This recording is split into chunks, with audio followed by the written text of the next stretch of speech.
مساء الخير وحياكم الله مشاهدينا الكرام في حلقة جديدة من برنامجكم نبض المشاعر، وثالث حلقات هذا البرنامج عبر قناة بينونة. نلتقي معاكم في هذه الأمسية الشعرية الأسبوعية. نتمنى أن نقدم لكم المتعة والفائدة في هذه الأمسية. وبداية أيضا أمسي على زميلتي لميا صيقل. مساك الله بالخير يا لميا. مساك الله بالنور والسرور اخوي عبد الله. وايضا بدوري ارحب مشاهدي برنامج نبض المشاعر اللي يتريونا في كل اسبوع وعلى نفس الموعد، وان شاء الله نكون عند حسن ظنهم في تقديم اللي يسرهم ويفيدهم باذن الله. أكيد مشاهدينا، مثل ما عودناكم دائما ضيوف مميزين وأحد نجوم برنامج شاعر المليون نحييهم في هذا المكان في برنامجنا نبض المشاعر، وهم شعراء بأمانة كانت روح التنافسة موجودة في برنامج شاعر المليون، وروح التنافس أيضا متواجدة هنا عندنا في الاستديو مشاهدينا الكرام مع شعرائنا المميزين. ونبتدي الترحيب الشاعر سلطان الروقي. مساك الله بالخير يا سلطان. مساك الله بالنور والسرور يا عبد الله، الله يعافيك ويرحب بك. في البداية والله سعيد بتواجدي بينكم الليلة ومع زملائي النجوم، والله يجملنا ونقدم الشيء اللي يفيد واللي ينتظرونه منا الجمهور الليلة. ومبروك عليك الكرت وتستاهل. الله يبارك فيك وتستاهل الطيب جلك. الله يطول عمرك. وأيضا يستمر ترحيبنا بأحد نجوم أيضا شاعر المليون سامي العرفج، ومبروك التأهل وتستاهل. يا هلا يا مرحبا فيك أخوي عبد الله، تستاهل الطيب والله يبارك بعمرك. والحقيقة لنا الشرف بالتواجد عبر برنامج نبض المشاعر، وإن شاء الله أخواننا الشعراء بيقوموا بالواجب لا من قصيد ولا من عد. أنا حاس الحقيقة أن الوضع رسمي شوي يقرب. لا نبغيها ريحية أكيد. احنا قبلنا من شاعر مليون، خلونا على ما قال. مرتاحين وترحيبنا يستمر لعبد الله العازمي. حياك الله اخوي عبد الله. الله يحييك اختي، شرفت ونورت. والله شرف لي وانا سعيد وبرك السعادة اني متواجد ويا اخواني الشعراء والنجوم واللي تأهلوا بحلقة البارح. انا ابارك لهم، الله يبارك فيك وعسى الله يوفقهم، وسعيدين تواجدنا الليله ونتمنى ان نقدم اللي يرضي المشاهد ان شاء الله. انت ايضا متاهل في قلوب محبينك وجماهيرك يا عبد الله. وايضا يستمر ترحيبنا بالشاعر سيف الريسي. يا مرحبا بك. الله يرحب بك على فضله يا اخت لميا. ونرحب كذلك بالمتابعين والمشاهدين. عسى الله يجملنا اليوم ان نقدم الشيء اللي متعودين المشاهدين يتريون من هذا البرنامج الطيب. الله يسلمك. وايضا نرحب بالشاعر فهد المري. يا مرحبا بك. الله يرحب بك على فضله، وانا سعيد بوجودي في قناتي قناة بينونه ومعكم مع الاخ عبد الله. ان شاء الله نقدم الشيء اللي يعجبكم ويعجب المتابعين. مي منكم الا كل عدل يا بن سهل. ايضا انا ارحب بكم بدوري وحياكم الله من جديد. طبعا مشاهدينا الكرام تقدرون تتواصلون معنا في برنامج نبض المشاعر عبر تويتر وهاشتاج نبض المشاعر. تسعدنا مشاركتكم وايضا اتصالات، ولا لا يا لميا؟ اكيد. ايضا يقدرون يتواصلون معنا وهواتفنا بتكون مفتوحه لكل محبي الشعر، وبتشوفون الارقام ظاهره عندكم على الشاشه. بداية مشاهدينا الكرام، وقبل ما ننتقل لضيوفنا وأجواء ضيوفنا بننتقل لهذا التقرير اللي يرصدوه لنا طاقم البرنامج عن حلقة برنامج شاعر المليون والتنافس اللي حضر، وأكيد بنخلي بينهم التنافس أيضا هنا. نروح نشوفه ونرجع لكم.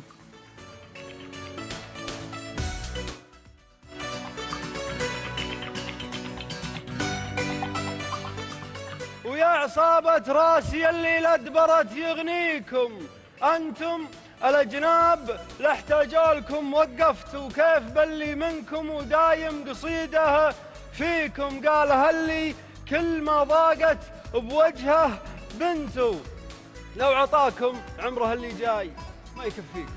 للنص عنوان الكتاب، وأحيان عنوان الكتاب يكون عن نصه بعيد، ناخذ من الواقع عبر وندوزن أوتار العتاب، نعزف على صدر الورق ترنيمة القول المفيد، أمنتك الله يا قلم والكلمة إصلاح وخراب. أعاتب الأرض وانشد وين ذيك الغروس، وافرك يديني من الحيرة وطالع حدر تحكي تعابيرها عن وقع يوم عبوس ذاب الوفا فيه والطيب توفى غدر.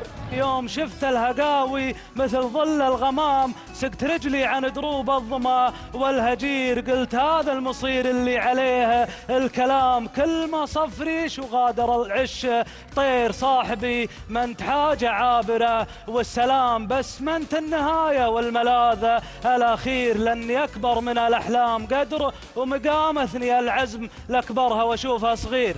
وصرت الشاعر اللي يجعل الحزن العظيم مزون، يسريني الحزن وامطر قصيد وتزهر ابياتي، ولا جبت القصيدة عنك انت في شاعر المليون، هذا والله من كبر احترامي لك وهقواتي جبرك الموت ما تاتي، وجبتك بالشكل واللون وحضرتك وخليتك على ظهر الورقتات.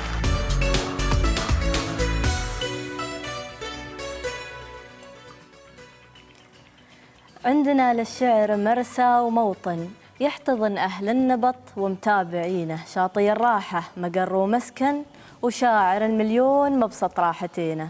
الله صح الله لسانك ودائما مبدعة. الترشيح عندكم انتم، شو رايكم في البيتين هذه من لمياء؟ والله حنا نترك الراي للضفة الغربية. أشكرك أخوي عبد الله. وبعد هذه اللقطات من مشاركة الشعراء في مسابقة شاعر المليون نبتدي حوارنا مع سيف الريسي. يا مرحبا الساعة. مرحبا ملايين. سيف، أول شيء نسيت أبارك لك على التأهل، ألف مبروك. الله يبارك فيك. سيف، أنت داخل الحين المرحلة الثالثة وهي تعتبر مرحلة جديدة. نعم. وطبعا مسارك كان جدا حافل في مشاركاتك السابقة. الحمد لله. أبهرتنا وأبهرت لجنة التحكيم والجمهور أيضا. فشو الشيء الجديد اللي بتقدمه في المرحلة القادمة وبتبهرنا أكثر وأكثر وأكثر؟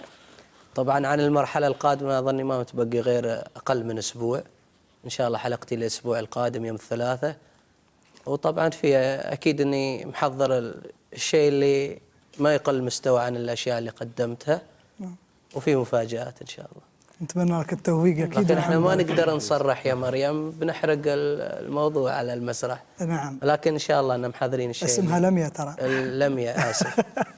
لمياء إن شاء الله محضرين الشيء اللي يشرفنا إن شاء الله على مسرح شاطئ الراحة. مجمل دايم وعليك زوج أخوي عبد الله. سلطنة عمان بأمانة، ومن الشعراء المميزين اللي متواجدين في برنامج شاعر المليون. شهادة نعتز فيها طال عمرك. سلطان، مبروك الكرت الذهبي مرة ثانية وانت تستاهله. الله يبارك فيك وتستاهل الطيب، والكرت هذا صراحة أنا أعتبره إنجاز، لأنه جاي من اللجنة وما جاء إلا بقناعة، والحمد لله على كل حال. سلطان، مشاركتك في برنامج شاعر المليون أيضا أظن ما كانت أول مشاركة لك. لا والله إلا كانت أول مشاركة لي. لا، مشاركة كتواجد إعلامي لك. وكان بعد أول تواجد إعلامي لي. أول تواجد؟ ما كان لي تواجد، يعني التواجد اللي أنت تسميه تواجد يعني بسيط، يعني أمسيات خاصة، حاجات يعني ما تضيف لي. كيف شفت برنامج شاعر المليون بعد دخولك له وتواجدك في الساحة الشعرية؟ والله شفت الشيء الكثير صراحة. أنا من الحلقة الأولى في 48 وأنا يعني متغيرة الأمور متغيرة كلها عندي. من الحلقة الأولى يعني وصلنا شريحة كبيرة من المجتمع، عرفونا الناس، صرنا يعني إذا مرينا في الأماكن العامة نلقى حد يعرفنا، شافنا في البرنامج يعني، والحمد لله. وهذا دل على نجاح البرنامج. نعم. أكيد. وسؤالي الحين بيكون لعبد الله. عبد الله، أنت تأهلت للمرحلة 24 وكنت متميز ومبدع، لكن ما حالفك الحظ أنك تستمر بالبرنامج، لكن أنت لك جمهورك ولك محبينك، وأكيد أنه عندك خطوات جاية قدام من بعد البرنامج، لازم تحافظ على هذا الوهج الإعلامي اللي صار معاك. فشو خططك المستقبلية؟ والله الحمد لله، احنا برنامج شاعر المليون قدمنا للجمهور بالشكل الصحيح والشيء اللي يرضينا، احنا قدمنا اللي يرضينا وما حلفنا الحظ، لكن الجميع ان شاء الله انه فايز في برنامج المليون. اكيد. وابو ظبي وبرنامج المليون قدم لنا الكثير، فنوعد متابعينا وجمهورنا أن نقدم اللي يرضيهم والكثير، والمستقبل إن شاء الله أنه يكون طيب. هي إلا بداية في برنامج شاعر المليون أكيد، ومنها خطوة أولى. برنامج يوصلك والباقي عليك. عليك نعم. أكيد. وانتم مجملين، وامانه تواجدكم كان تواجد رائع. الله يسلمك. سامي، يا مرحبا. انا قبل ما ابتدي مع سامي مشاهدينا الكرام كنت متواجد امس يوم اعلان النتائج. طبعا حسين العامري نوجه له تحيه من برنامج نبض المشاعر. يستاهلوا. قال فيه 2 شعراء من السعوديه وواحد من الكويت. فعطى الكلمه استاذ سلطان العميمي عضو لجنه التحكيم، نحن ايضا نمسي بالخير على لجنة التحكيم. كان سامي متوقع يعني يوم قالوا 2 من السعودية، أول شيء طروا سعد بتال نحن نوجه له تحية، يستاهل وتأهل من الكويت، وطروا سلطان الروقي. فأنت فكرت أنه من السعودية. الله بعد ما أعلنوا اسمك كيف كان أجواك؟ والله الشعور حقيقة يعني شعور غريب ومجنون، وفيه يعني كمية فرحة. الحمد لله أولا وأخيرا.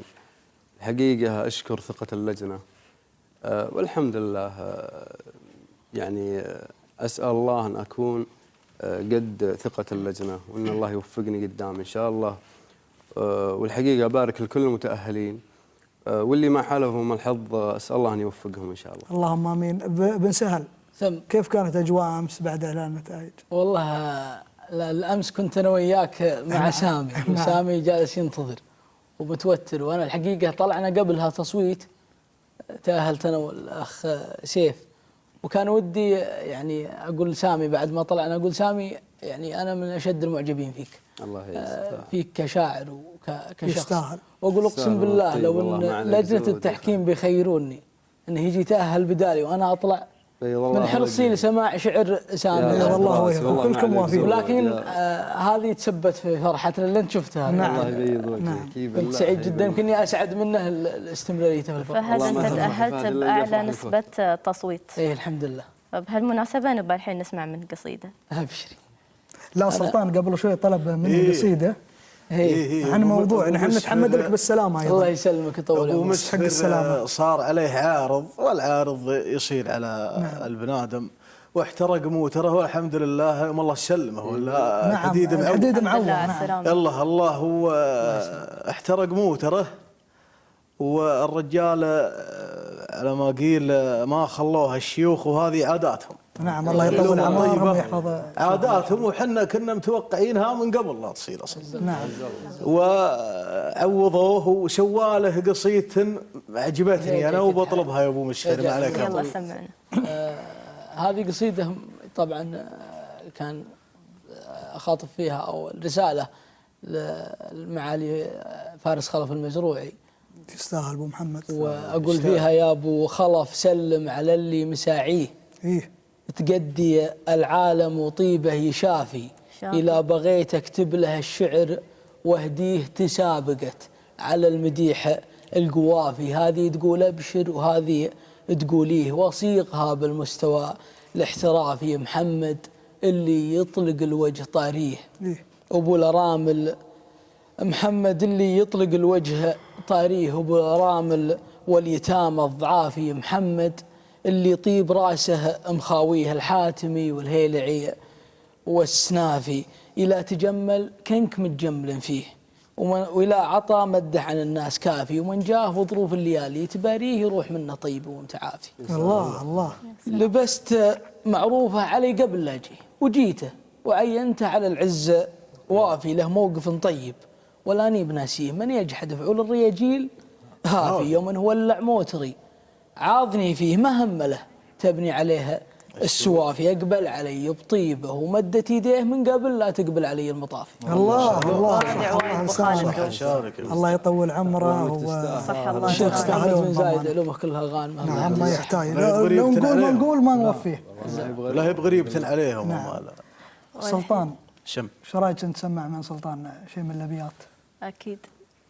والله أنا الليلة تحت أمركم في اللي تبونه. طول عمرك. لكن إن سمحتوا لي بجيب شيء عندي زين زين اللي منك كله زين يا من عندي. طال عمرك هذه قصيدة تعبير عن الشعور تجاه شخص عايشناه يعني من الجولات، وهو يعني كان في الموسم هذا هو اللي الغايب الحاضر، المغفور له محمد بن خلف المجروعي الله يرحمه.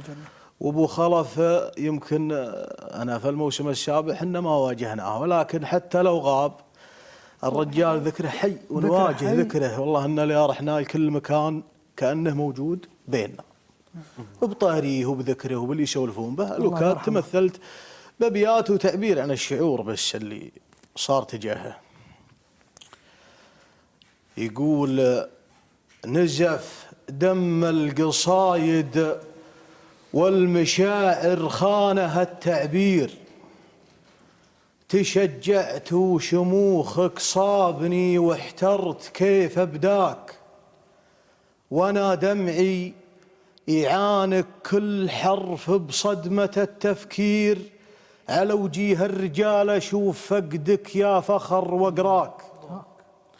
عسى عذري سمين ويعذروني يوم فيك احير، تخاطفني هجوسي بين مدحك مرها ورثاك، على لسان الحقايق سالفة تروى ضحى، وعصير مع الركبان سارت بالمكارم صيت هام بداك، يخلدها الزمان بمنهج يبقى لنا تنوير، تعيشها فعولك بالنبا ما بين ذاك وذاك.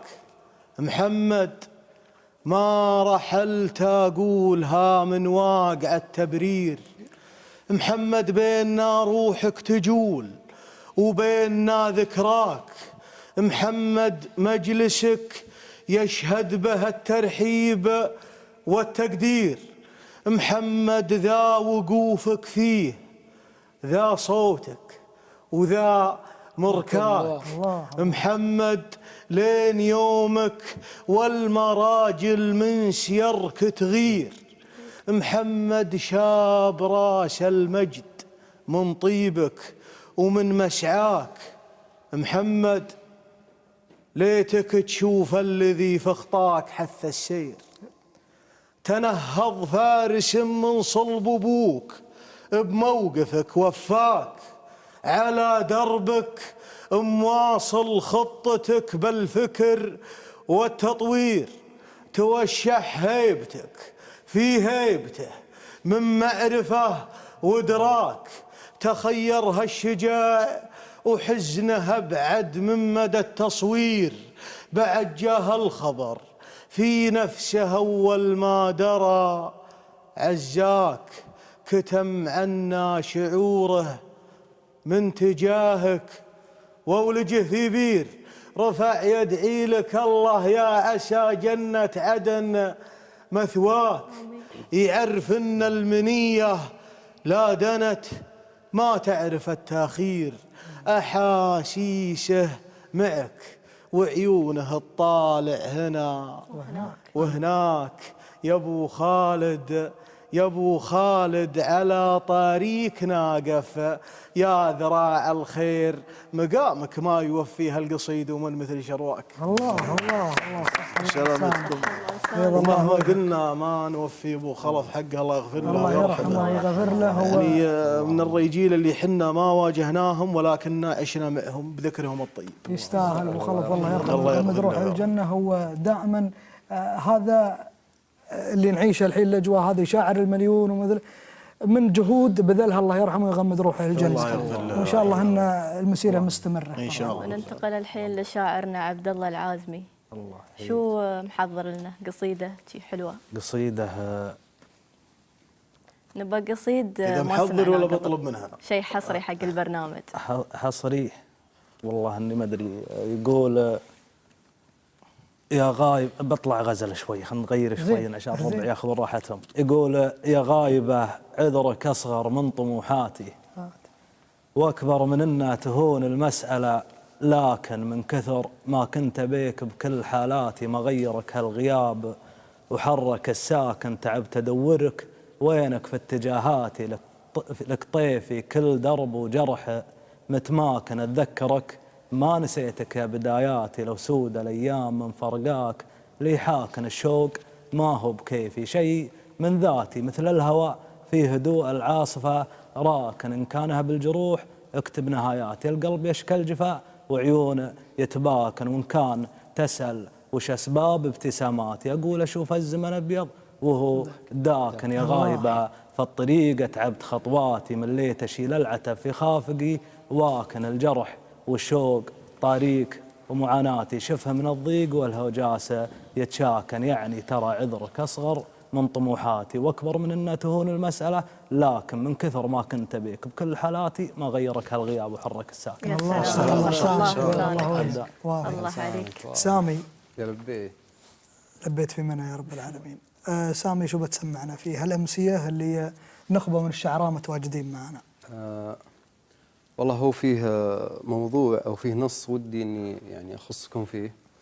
والحقيقه الربع طلعوا قبل يومين مهرجان الوثبه. نعم. كنت والله متجهز على اساس اطلع معهم، ومجهز لي نص.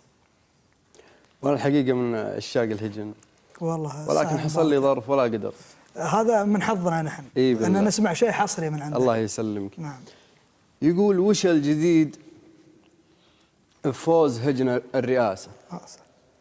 هجن الرئاسه دائما ترفع الراس، يجي لها في التيم قوة وشراسة، رطبت الميدان والشوط حساس، تجيك مثل السيل بعد انحباسه، يترك عصاها في البطان وتجي راس، تاريخها الحالي يدرس دراسة، وتاريخها الأول ما يكفيه قرطاس، يا مكسبت بالحرب قبل السياسة، ويا مظفرت بالفوز، ويا مظفرت بالرمز والسيف والكاس، وكل على ما قيل يرجع الساسة، وهجنا الرئاسة والله انساسها ساس يكفي، خذت من طبعها لها الحماسة، اللي لهم في كل ميدان نوماس، موروث شعب قوم الشيخ أساسه، الشيخ زايد يرحمه رب الأجناس، غرس وفا والناس تجني غراسه، والله ما تلحق جزا فعلها الناس، واليوم يدعمها خليفها براسه، واليوم يدعمها خليفها براسه، ومنصور رقاها على راس نبراس، وسلطان بن حمدان من طيب ساسه، شرف بها الطولات مقدم بني ياس، شرف بها الطولات مقدم بني ياس، واليوم يدعمها خليفة براسه، ومنصور رقاها على راس نبراس، وسلطان بن حمدان من طيب راسه، وسلطان بن حمدان من طيب راسه، شرف بها الطالات مقدم بني ياس. والله حد ما ادري وين يروح فيها، وسلامتكم يا صح الله لسانك. الذاكرة مرات والله انا لاحظت فيها 3 أبيات ولا كتبتهن وراحت. صح الله لسانك. لو ما بيض الله يسلمك. والساعة المباركة يوم كانت حصرية عندنا ترى. يا بعد راسي والله انه يشرفني. الله يطول عمرك. سيف. نعم. شو بتسمعنا؟ أنا بسمعكم، أنا دائما أحب عاتب يا عبد الله ولميا. عتاب في الحب طبعا ما عاتب. هو نبض المشاعر برنامجنا ترى فيه من نوع من صحيح. ولكن قبل قصيدة بيتين للواجب. دائما يوم أجي دولة الإمارات العربية والمتحدة أتذكر مؤسس هذه الدولة الشيخ زايد الله يرحمه. الله يرحمه يا رب. وأقول ما بين متبوع ولا في الوفا تابع، تعال شوف الوفا من رايح وآتي، ما مات زايد واسمه في الزمن طابع، وصورته في وجه كل واحد إماراتي. الله صح الله لسانك بيض الله وجهك. صح بدنك. يقول على آخر محطات الغياب ولا في إيدي شيء، سوى قلب سفك دمه وقتل من أقرب أحبابه، إذا للميت في قبره مع الحيين حق حي، دخيل الحي يسرع به قبل لا يرفع كتابه، قبل لا تبتدي القصة طفل فاخر زوايا الحي، يموت من البكي ساعة يخيب الظن فاصحابه، زرع ورده على أول دروبه ولا وصل هري، ومات الورد في دربه قبل لا تنفح طيابه، لجأ للكي يتعالج ولا فاده علاج الكي. حضن جمرة محابيبه وشبت داخل ثيابه. الله. لجأ للكي يتعالج ولا فاده علاج الكي. حضن جمرة محابيبه وشبت داخل ثيابه. وبعد ما حرقت ثيابه أكل لحم الخلايق ني، وعاش في بيته الموحش ولا مرة غلق بابه. ورغم كل العنا نادى على لسان المحبة مي، ولكن مي ما تعرف عن الهجران واسبابه. حياة أهل المدن تفرق عن اللي ساكنين الفي. يا أهل الفي قولوا لي ترى يا أهل الفي قولوا لي ترى الأوضاع تتشابه، تهيج بحور وتهدي وتطوين الليالي طي. على الله عاد لو مرة عمرنا نحسب حسابه. أنا في بحركم تايه وأمواج البحور تعي، تكسر مركب أحلامي وأجمع باقي أخشابه. فقير المال تستره الليالي في جميل الزي، وفقير الحظ في عيونه زمانه ويش سوابه. فمان الله يا حلما مقفي ما تطول يدي، على درب البعد روح ومر مشبق ركابه. أنا طالبت بحقوق الفقيد ولا معايا شيء، وقالوا الحق في الدنيا يضيع بدون طلابه. الله صح، الله يسامحك، بيض الله وجهك. هذا عتاب قوي من العيار الثقيل. وعليك زود يا الأمير. أجواءنا أكيد مشاهدينا الكرام مستمرة في برنامج نبض المشاعر ومع شعراءنا المميزين، لكن بعد هذا الفاصل بنتواصل.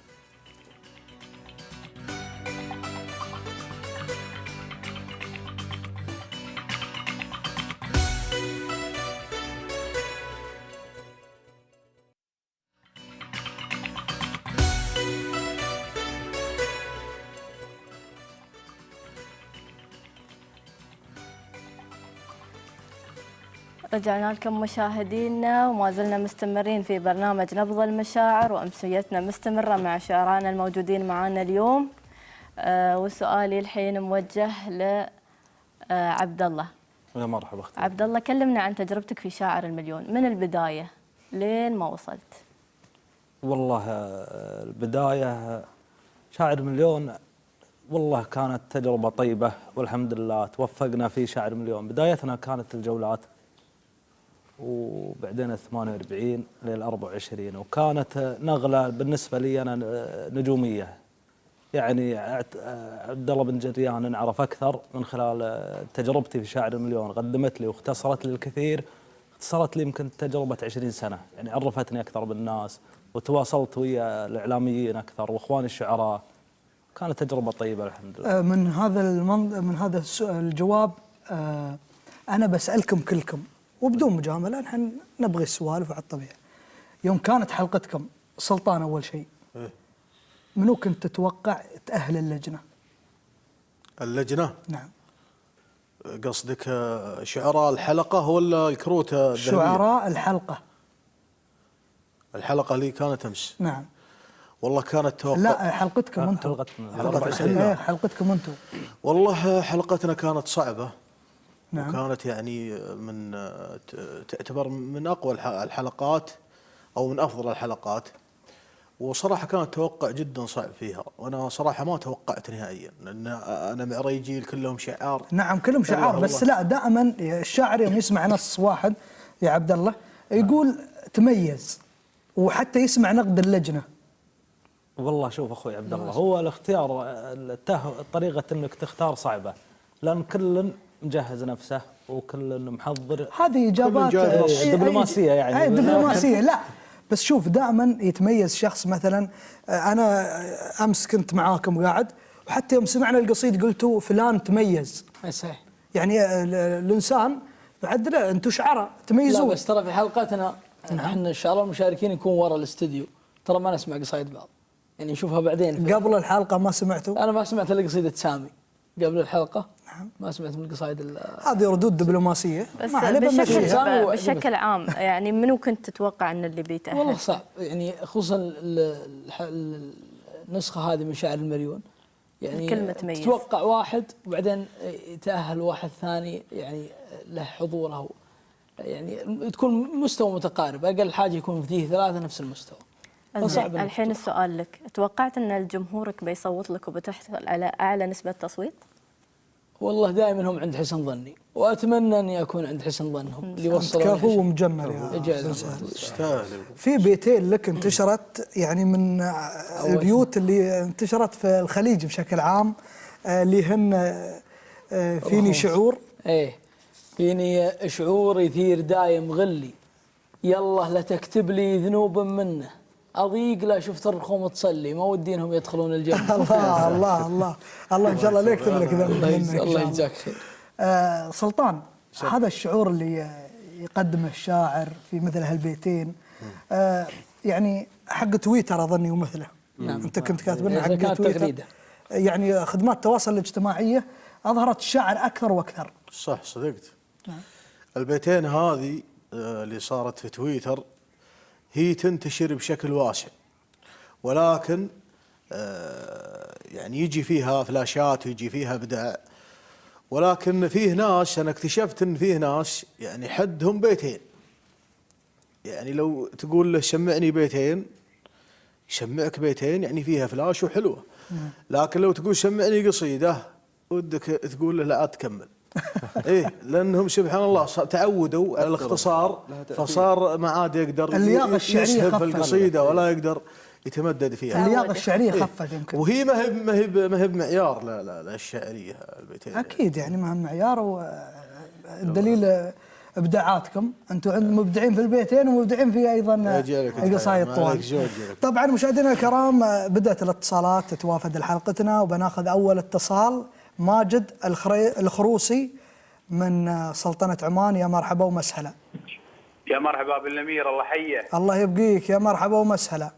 الله يبارك فيك، شكرا على هذه المداخلة، جزاكم الله خير، وهذا من تواضعكم بالتواصل، الله يبارك فيك. يا مرحبا ومسهلا. أنا ماجد صديق طفولة السيف الرئيسي، نرحب بك وعندك الاتصال يا سيف. حياك الله يا ابو علي، يا مرحبا بك. يا مرحبا بالشاعر سيف المذروب مثل السلطنه، الله حيه. وعليك زود، يا مرحبا بك، شو اخبارك؟ طيب، الله يبارك فيك. اشكر لك هذا الاتصال يا ابو علي، وافي. تشريف يا سيف، عسى الله يقدرنا نكون عند حسن الظن ويشرفنا الاتصال والتواصل معك من وين ما كنت يا اخوي سيف. الله يشرف قدرك. الله يشرف قدرك. بداية مايد، لو تخبرنا عن مشاكسات سيف في الطفولة، بما انك صديقه في الطفولة. والله الحقيقة الشاعر سيف مبدع بالأمانة من يوم طفولته. يستاهل. عليك زود. وكنت من معجبين الشاعر، وتشرفت دائما انا وياه بالمساجلات والتواصل. العلم سيف كان يدرس في الاردن، كنت متواصل معه. نعم. وهو في الاردن بحضوره بامسياته وبتمثيله للشعر. يستاهل هذا المتابعه منكم انتم كجماهير. واحنا اقل حاجه نقدمها للشعر الجميل والشاعر الراقي سيف ان احنا نتابعه وندعمه ونوقف معه وين ما كان. يستاهل. سيف كان له مشوار ناجح في مسيرته الشعريه منذ الطفوله وحتى الان، وخير دليل بوجوده في برنامج شاعر المليون الموسم السابع. أكيد. شو طلباتك للشاعر سيف أو شعرائنا؟ والله الحقيقة مسي عليهم بالخير. الله يمسيك بالنور. الله يمسيك بالنور. والحقيقة اللي شد انتباهي أن برنامج شاعر المليون والشعراء لكل سنة، كل سنتين عفوا، يفاجئونا بالشخصيات احنا كنا نتابعهم في عبر التواصل الاجتماعي. نعم. واليوم اللي شرفنا نشوفهم بعيوننا يعلم الله تعالى. الله يشرف. وهم بحد ذاتهم في أكاديمية شعر ويتخرجون أساسا من هذا المكان والصرح الشامخ. بيض الله وجهك على الاتصال والمداخلة الطيبة، وإن شاء الله تابع الحلقة بتشوف إبداعات من شعرانا كلها إن شاء الله. تشريف يا شيخ. أنا عندي أبيات ودي أهديها برنامج شاعر المليون إذا تسمحون. يستاهل. سمعنا ونبض المشاعر ما له حق. نعم. نبض المشاعر ما له حق. على الراس والعين. الله يطول عمرك. الله يطول عمرك. نحن شعراء الموسم وحبيت مايد نحن جزء هذا الابيات البسيط. مايد نحن جزء كلنا في خدمة الشعر، وإن شاء الله أن رسائلنا من هني توصل لكم أنتم كمشاهدين ومحبين الشعر. بيض الله وجهك يا الأمير. ويهك. شو يقول الشاعر؟ أقول برنامج المليون ماشي زيه. برنامج يستاهل التحية. عليك أرحبك وهلي باسمك وغلاك تفضل العانية العلوية. أنا أحبك والمحبة هذه محبة في حالة جنونية. وأنا أعزك والمعزة مني في عيوني السنتين هذولية. الله. لو جيت بمدح ما وفينا قدرك تعلى بالكرة الأرضية. يا سلام. ما يدعمك إلا كبير الهيبة أبو خالد اللي معتل القمرية. ما يدعمك إلا كبير الهيبة أبو خالد اللي معتل القمرية. نعم. ولجل الشعر ما هو بذاخر حاجة جمايل الماهية بد عادية. وأنا يشرفني أسوق أبياتي على بينونها الشعرية. السلام. باقومك يا المليون ما هو عادي ولجنتك بالله موقرة شخصية. الله يديمك للشعر وعلومه يا شاطئ الراحة علومك حية. سلام مني والسلام مقدم قصيدة ونجاته تاريخية. اللي زهمني واتصل عن نمره وقفت له وقفة كبيرة الهية يجعلني ما اموت الا حاضر بشاطئ الراحة بي أمسية ما شرف وجيه مشرف وشرف على عيوني وطارية. الله صح الله لسانك بيض الله وجهك. سلامتكم يا اخوان. بيض الله وجهك ومشكور على الاتصال هذه والمداخلة الطيبة وكل الشكر لك. ونحن أيضا مشاهدينا الكرام ومشاهدينا عبر هذا النقل الحي والمباشر لبرنامج نبض المشاعر ندعوكم لمشاركتنا أيضا في هاشتاج نبض المشاعر. أي طلبات لشعرائنا المميزين الليلة. بن سهل تكلمنا عن موضوع البيتين. شو بيسمعنا من البيتين اللي صار لهن يعني تواجد في الساحة الشعرية عندك أنت يا سامي؟ عنده واجد. أنا بالنسبة لي نبغي بن سهل يطلب منك. أنا اللي ودي أطلب منه. لا أنا يطلب منه. نحن طلبنا منه وبيطلب منك عادي يطلبه من بعد. خليه ياخذ راحته. الله. أو اللي ودك هذه أنا أحبها وجايزتها. أبشر والله أبشر. هذه بيت يعني يقول خلني أجيب غيره. زين. وأنت اسمع لي بجيب نص. زين. كانت الساعة المرة اللي بتعطينا. يقول تثاوب الشوق وعيوني صلاة وسلام. يا ركض الأيام فاض الوجد والصبر جف.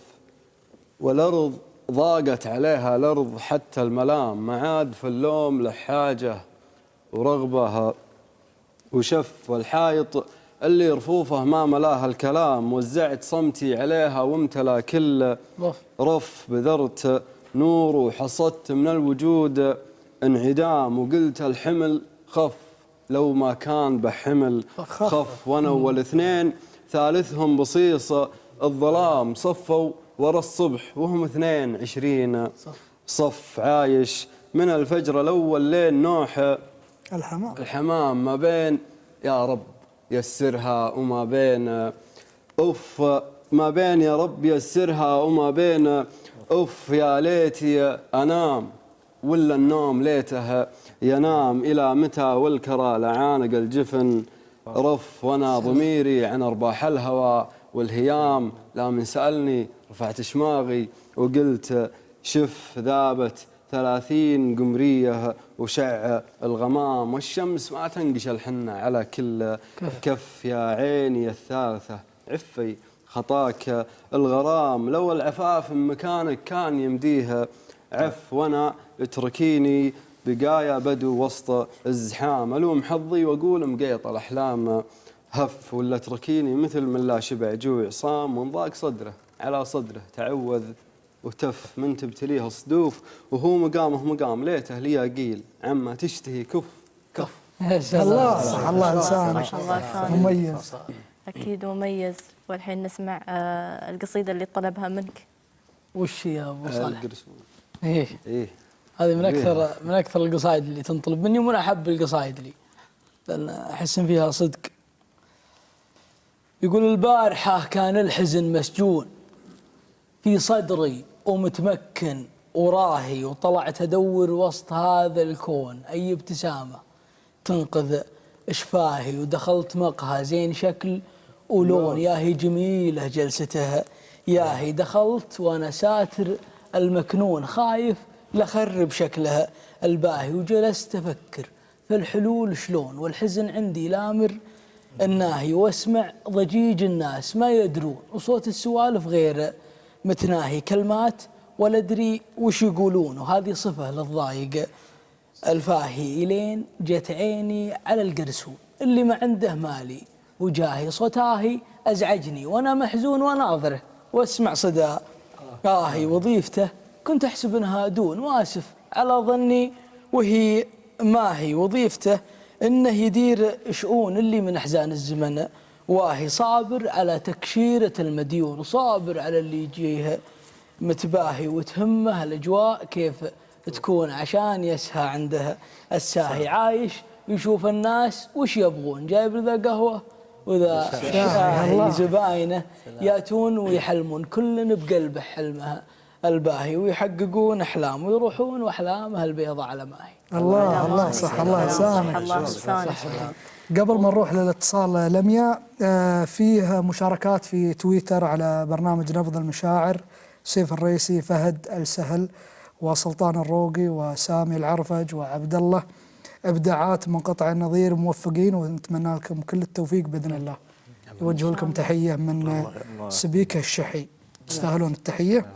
برنامج جميل كسب مساحه متابعه كبيره بفتره قصيره، نتمنى التوفيق والاستمراريه، وتحياتي للمقدمين، ونحن تحياتنا منا لك، بيض الله وجهك على المشاركه. نبغي من الشاعر سيف الريسي قصيده بنت البدو. شو سالفه قصيده بنت البدو؟ بنت البداوه. بنت البدو مكتوب بنت البداوه، وهو مكتوب بنت البدو، لكن دامك صلحته سبحان الله. بناخذ اكيد قصيده بنت البدو، لكن بعد هذا الاتصال. لكن بعد الاتصال عندنا اتصال من راجح العتيبي. السلام عليكم يا اخ راجح من السعوديه. عليكم السلام ورحمه الله وبركاته. يا مرحبا بك. اسعد الله مساك يا اخت لميا وعبد الله. اسعد الله ايامك. يسعد ايامك يا رب العالمين. في البدايه نشكركم على البرنامج الرائع نبض المشاعر، ومتابع من الجميع الحقيقه. يسعدنا. والشاعر المليون هالبرنامج، واستطعنا ان نسمع من الشعراء المشاركين ابداعات اكثر واكثر، وانتم نجوم كل حلقه الحقيقه. الله يطول عمرك. وهذا هدفنا من البرنامج، نحن هدفنا ان ياخذون راحتهم ويقولون قصايدهم ونسمع سوالفهم الحلوه. بس ترى عندي انتقاد مرات يوم يعدون القصيده، يقول الصوره الشعريه مش لا سوى سوالف يا عبد الله. لا، مثل ما الفتره اللي الحلقه اللي فاتت دخل علينا حمد السعيد بعد ما خلص، رد عليه الفزران قال له البيت الفلاني شكلك صقار. يا مرحبا ومسهلا يا راجح. راجح كان مشارك في شاعر المليون في مرحلة 100، لكن ما حالفه الحظ وما تأهل مرحلة 48. فشو تفكر انك تشارك في الموسم الجاي، وان شاء الله يحالفك الحظ باذن الله باذن الله. وانا سعيد صراحه بوصول ال 48. انا ارى انهم هم الاجمل، هم يمثلوننا كلهم. كلكم تكملون بعض يا راجح. وسعيدين والله بالمستويات اللي يقدمونها، يعني رائعين بكل ما تحملها الكلمه من معنى، فاجئونا بمستويات جميله جدا جدا. طيبك يا راجح، والفعل عندك ان شاء الله. الخمسه اللي جالسين وياكم الان والله يستحقون انهم يصلون الحلقه الاخيره يعني. يستاهلون كلهم مبدعين. لو في بيارق للكل كان الكل خذ. يستاهلون. نعم. اي والله. وانا اشكر اللجنه انصفوا البارح سلطان الروقي. يستاهلون. وسامي العرفج. يستاهلون. نعم. على راجح. اللجنه. ولو في كرت رابع اتوقع انه يروح لعبد الله العادي. يستاهل. ما عليك زود. الله يطول كلهم متأهلين. أبشرك في قلوبنا. مثل ما تعرف هذه مسابقة، لكن دامك اتصلت انت نبغي نسمع منك بيتين. لا ما هو بيتين، قصيدة. أول شيء مساك الله بالخير يا أبو نايف. الله يمسيك بالنور والسرور يا مرحبا. وشلونك طال عمرك، عشاك طيب. خير جعلك بخير يا سلطان. سعيدين والله بالمداخلة هذه يا أبو نايف، وشرفتنا.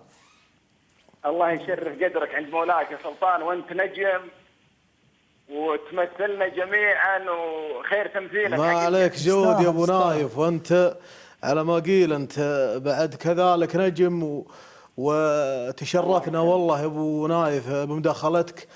ولكن انا بعد بطلب منه، مو بيتين، بنطلب منه قصيده بس لو يستعجلنا فيها يختصرها لان نبي قصيده يا ابو نايف اليتيم او اليتيم يتم الادب او امرني يا سلطان. احنا ودنا نسمع منكم، الوقت ضيق، فانا بجيب يمكن في ابو ظبي بس 6 ابيات على هواك يا ابو نايف. القصيده طويله زين على هواك يا ابو نايف.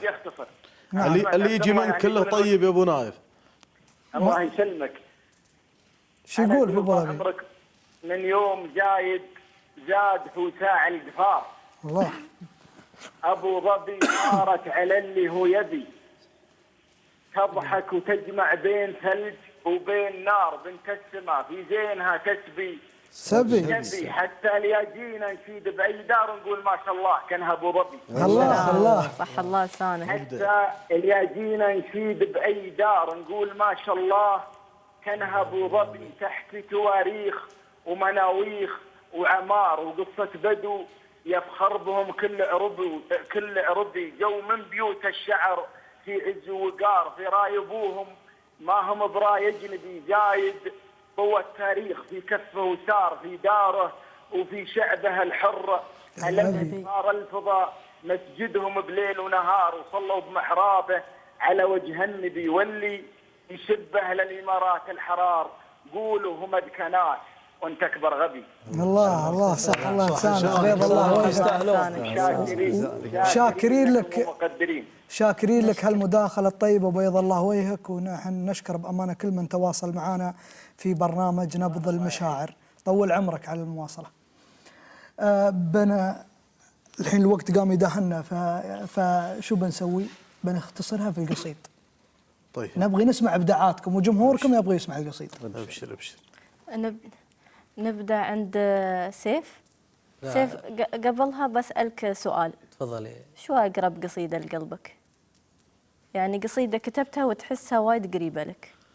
والله كل القصايد اللي كتبتهن قريبة، ما أحس في بينهن مفاضلة يعني. الله يجزاك خير. اي والله. نعم، لأن الشاعر يوم يكتب أظن ما في قصيدة لها ذكرى خاصة مثلا. طبعا لكن هاي مناسبة خاصة، هاي نخليهن خلف الكواليس، ربما انهن ما يظهرن. ترى هالمصيبة كلها تقولون خلف الكواليس. فشو رايك في كلام أعذب الشعر أكذبه؟ أنا أقول أصدقه. غالبا يوم نسألكم تقولون من وحي الخيال. لا عندك كروت. لا في الشاعر لا بد أنه يكتب من واقع عاشه يعني. ولكن ما شرط أنه يعني يظهر للناس، ربما تظل أشياء خاصة يمكن يضيف عليها شوي من الخيال كصورة يعني. أيوة صحيح. بهارات. صحيح. نعم. والحين نسمع قصيدة بنت البداوة. ماشي عذر منها بنت البداوة. مالك عذر، طلب جمهورك. بنت البداوة أصدقه ولا كذبة؟ يعلمنا. حلو. الحين بنسمع ونشوف. يقول طبعا قصيدة جماهيرية وبيض الله وجوههم يطلبوها وفالهم طيب، مع اني كنت محضر قصيدة ثانية لكن فالهم طيب. يقول النور يعشيني من يمين ويسار، وخايف على قلبي من اضلاعه يطير، ممكن طلب طفوا الإضاءة والأنوار ما دام ست الحسن بين الجماهير. الله. صحيح ما ودي على كشف الأسرار، لكن أشوف أن الحسن عندها غير، بنت تطول السحب وتطيح الأمطار وتشل تاج الحسن حشمها وتقدير، من نور خديها غدا ليل نهار تمشي، ومن جو السما عقت الطير، النور هذا بان من خلف الخمار، يعني بدون خمار قولوا وش يصير؟ قالوا تمر أحيان عواحة أزهار، ومن حسنها غارت زهور ونواوير، ما تعرف كنتاكي ولا تعرف ستار، ولا تتبع الموضة وحب المشاهير، توقع الدلة على طارف النار وتصب فنجان الكرم للمسايير. الله. بدوية على الشرف دمها حار، حذره عن الناقد وعن نافخ الكير، لو يا الدلوعة على الحموة تغار، ما تفطر إلا حليب المغاتير، ما تعرف مهند ولا مشاهد العار، تغير على السمعة وعلى اسمها تغير. آخر مسلسل شافته بعد الأخبار حرب البسوس ودور جساس والزير ولا كون كاذب. على قناة الهجن دار ناموسها الطاغي، ولكن بتدبير تعشق لصايل عشق فزاع العمار، ولا تنزل الهامه على كسير وعوير، وما هي من اللي تطرب النغم جيتار، ميحد قديم تشغله حزة عصير. ما عندها ليسن ولا تقرب القار، وتقول عندي شيخ كل السيايير، الكلوزر اللي يدوم مملاي بغباره دوس ريسه لين ما يكسر القير. ولا من دناها الغير انذار انذار الخط احمر، ما تشوف التحاذير بنت البداوه دونها حرب تندار، وما تنرخص في دردي والمعيثير. اشوفها اشوفها اشوفها اجمل غراشيب هالدار، في عيوني بروحي ولا همني الغير. الله صح، الله يسامحك، بيض الله وجهك. وجهك ابيض.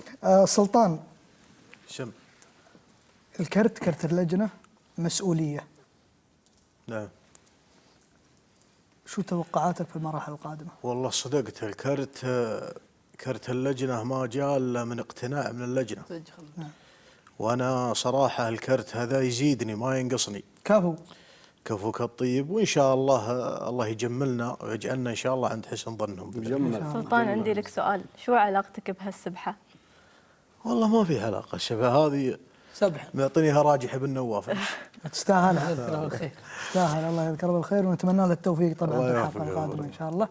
تصويت ان شاء الله انه يكون من المتاهلين. شو بتسمعنا سلطان؟ والله حنا نبى نخطي خطوه الربع، ما حنا هلا هلا.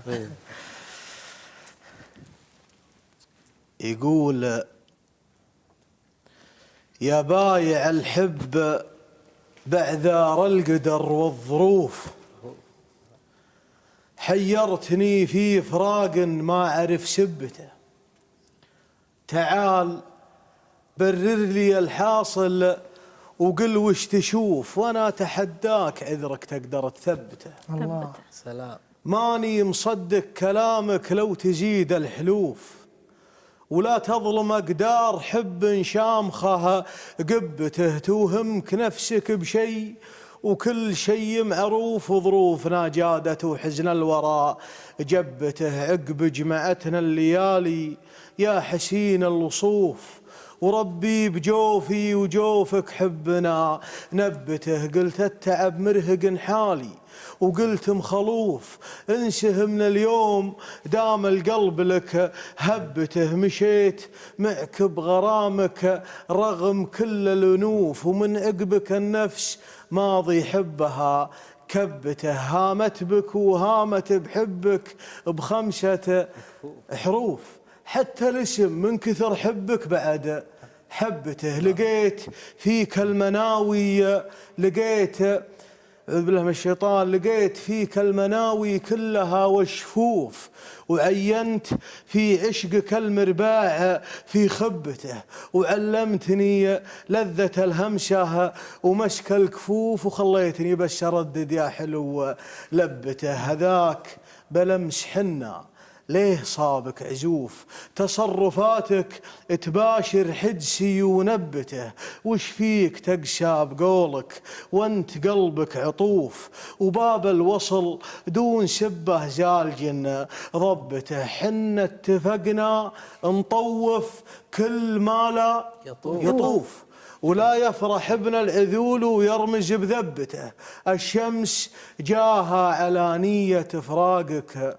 كسوف، وصلبت شاقي من الحيرة على صبته، ناديت باسمك وحسبنك بحالي تروف، من ضيق منك فيني جمرها شبته، وصوتني ناديك لقيته بصمته الكتوف، في عيني جريت مشهد دورك اثبته، فيني من الله قل لي كيف ما فيك خوف، وانا تنجد غريق في بحرك وغبته. الله صح، الله يسامحك، قلبك خضر والله انها سوالف. الحين ننتقل عند عبد الله. زين، يا عبد الله. عبد الله، بما انك شاعر وما شاء الله قوي في الشعر، ما عليكم، يقولون ان الشعراء كثر ولكن الشعر قليل، كيف تفسر هالعبارة؟ والله ما أدري، الشعراء كثر لكن الشعر قليل. والله ما أدري، الشعر موجود في، يعني يطلون أن فيه شعراء متواجدين لكن طرحهم مو بطرح مفيد. يعني في بعض الأحيان يقولون هذه قصيدة صح موزونة وقافية لكنها ليست بشعر، وأكيد هذا الشيء تردد على مسامعكم ولا؟ والله في تردد. شوف المدارس الشعرية يمكن النصوص تختلف، في بعض سهل الممتنع، وفي الشعر الصورة الشعرية اللي على في المباشر وفي المباشر عاد، وكل والمتلقي هو الحكم. تدري هذه الصور الشعرية هذه من فوائد شاعر المليون. نعم. اليوم نحن من نسمع القصيدة لا قصيدته مباشرة، لا قصيدته فيها صور شعرية. صحيح. فهذا نضوج شعري صار في الساحة الأدبية بشكل عام. أثر على الساحة وأثر علينا احنا، يعني جينا كنا متذهبين لهم يعني بالقصائد بالرمزية والصورة، فاستفدنا منهم قبل لا نجيهم، ثقفنا كلنا يمكن أنا وأخواني الشعراء. والمتلقي الحين هو الحكم، يسمع الشاعر الزين يعرف. صار الحين مجلس الدشة يمكن أكثر اللي فيه شعار، والمتذوق فاهم وواعي. نعم. نعم. فالحين شو بتسمعنا؟ سمعكم الجبل. الجبل صح. أبشر يا أبو نايف. يقول وش بقالي وأنت كل المشاعر تستبيح، الحزن غطى وبانت علي ماريته، لا تخليني أعاني من أسبابك وأصيح الغلا، لو تقتل في يدينك ديته، ولا تمن في مدتك كنك الكف الشحيح، ولا تكابر دام قلبي معك ملكيته، والله إني من عرفتك وأنا قلبي جريح، أعترف لك ماني اللي على وضعيته، سل سيف العشق وطعن خفوقي واستريح، لمتى مشاعرك في اتجاهي ميتة، إيها أحبك أعترف وأنت خابرني صريح، شاعرك صادق معك ما يغير نيته، كل ما ضاقت رقى والفضا عنده فسيح، له شموخ فارض روحته من جيته، يرتقي في محبتك والدوافع ما تطيح، ما تصنع في كلامه على عفويته، حاول انك تكسبه وانت الوجه المليح، عارف ان حسنة يمينه وعارف سيته، يوم بين موقفه لا تحسبنه طريح، مندفع من دون نفسه على غارية، الجبل يبقى جبل ما يهزه صف قريح، يا كثر ما جيت من ضيم تبغى فيت، الليالي ما تغير غلاك ولا تزيح، ثابت حبك بقلبي وفي محميته، لا تخلي الشوق جثة وعشقي لك ضريح، انتبه من قبل ما اكتب عزا مرثيته، هيه يلي قمت كل المشاعر تستبيح، الحزن غطى وبانت علي ماريته، سل سيف العشق وطعن خفوقي واستريح، لمتى مشاعرك في اتجاهي ميته. الله الله لسانك. طلبت قصيدة مميزة بأمانة. اندمجت مع صح الله لسانك. نعم. نعم بيض الله وجهك وصح الله لسانك.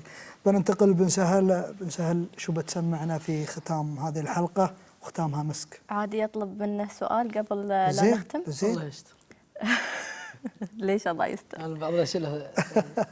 فيقول لك أنه خير جليس في الزمان كتابه، شو دور القراءة في الشاعر؟ أتوقع أو أعتقد أن المتلقي الحين يعني ما عاد الشاعر القارئ يفرق بنصه، تدري من قصيدته هل هو مثقف أو لا. فحتى المتلقي ما عاد يحب القصائد السطحية. فتثري الشاعر، ولكن الشخص اللي ما هو بشاعر ويروح يقرأ كتاب بيصير شاعر ما أتوقع أنها طريقة كويسة. بالفطرة الشعر. أي الشعر بالفطرة موهبة. نعم. شو بتسمعنا بسهل؟ يقول سافرت بخلى بنفسي في بعيد الديار، وأعرف عقب الحزن هذا وش أحوالها، وحجزت تذاكري من عند باب المطار الديرة من العرب يقل من جالها، عندي من الأصدقاء واجد وفي كل دار، لكن من الضيق ما دقيت جوالها، مثل ما تحتاج الأرض الممحلة للخبار النفس تحتاج للعزلة مع حالها. الله. ما أدري غبى الأغبياء ولا دهاء الكبار، خليتها يوم ساقتني على فالها، وأقول يا جعل مسافر بحزن مرهي بالجفون السمار، أثقل من الطائرة وأوزان رحالها، وأقول يا جعل يسقى لا رفعها وطار خاف يصعب على الطيار يشتعلها. الله. حبيبي اللي قلب كل الليالي نهار، تعال أداعب عيونك وأتغنى لها، عندك خبر انك اجمل شيء في العمر صار، ومشاعري انت هم اللي تبقالها. قبل اعرفك كنت عايش في صراع وحصار، مر من قسوة الدولة على عيالها، ومع دخولك وسط قلبي بدأ الازدهار، وما في هامة تسر العين ما طالها. اعتقت بسمات مركونة على الانتظار، الوقت ما بين يسجنها ويغتالها. معك عرفت الصدارة من بعد الانهيار، وافراح ما كنت في ليلة على بالها. الله. تبختر أنا أحب أناظرك بانبهار، وأصفق الكل لحظة حسن تختالها. أحبك بكل مملك من وله، ويها غار حتى من الغيمة اللي يعجبك همالها. ومحتاج لك حاجة اللي يشعر بالاحتقار، إلى انجبر يطلب العالم من أموالها. لا جايب يقولها ثور بصدره شرار، يخاف يزعل على روحها. إلى قالها وبنيت لك قصر أجمل من قصر شهريار، صلاته تروق للعيون وتحلالها به كم قصيدة عظيمة من قصايد نزار، وبكوكب الشرق تتغنى بموالها. وأخاف من ليله تجيني ولا لي خيار إلا مقابل زوايا القصر وأطلالها. ويقال وينه، وأقول إن الزمن فيه دار، والأيام ما تترك العشاق في حاله. الله صح، الله يسامحك، بيض الله وجهك. وجهك ابيض. وهذا النص مليء بالثقافة يا جلال بيض الله وجهك، وهذا رد على سؤالك من شوي. أتمنى أنه رد جيد. نعم بيض الله وجهك، رد ممتاز. وأنا عفوي طبعا ما كنت قصده. طبعا مشاهدينا الكرام، نحن وصلنا ختام حلقتنا الليلة. بأمانة نشكر ضيوفنا اللي تواجدوا، بيض الله ويوكم على الوصلة. نشكر أول شيء سلطان الروقي، وأيضا نشكر عبد الله العازمي، ونشكر سامي العرفج، ونشكر فهد المري، وأيضا نشكر سيف الرئيسي. بيض الله ويوكم على الوصلة وطول عمركم. نشكركم وشاكركم على حسن الاستقبال. نشكركم ضيوفنا على تشريفكم لنا اليوم، صراحة استمتعنا معاكم، واكيد ان الجمهور تونس بقصايدكم وحواراتكم اللي كانت جميله. وشو تقول يا عبد الله؟ اكيد انا اقول انتظرونا في الاسبوع القادم ان شاء الله مع امسيه مميزه بامانه، مع ضيوف مميزين من برنامج شاعر المليون، واكيد الحماس بيدور هني اكثر واكثر، وبيبدا الرتم يعلى في نبض المشاعر طبعا بوجودكم شعراءنا. اكيد وجود المبدعين اللي ان شاء الله بيونا في الحلقات الجايه. مشاهدينا لكم جزيل الشكر على الاهتمام والتواصل. تابعونا في الاسبوع الجاي مع نبض جديد، ومع السلامه، في امان الله.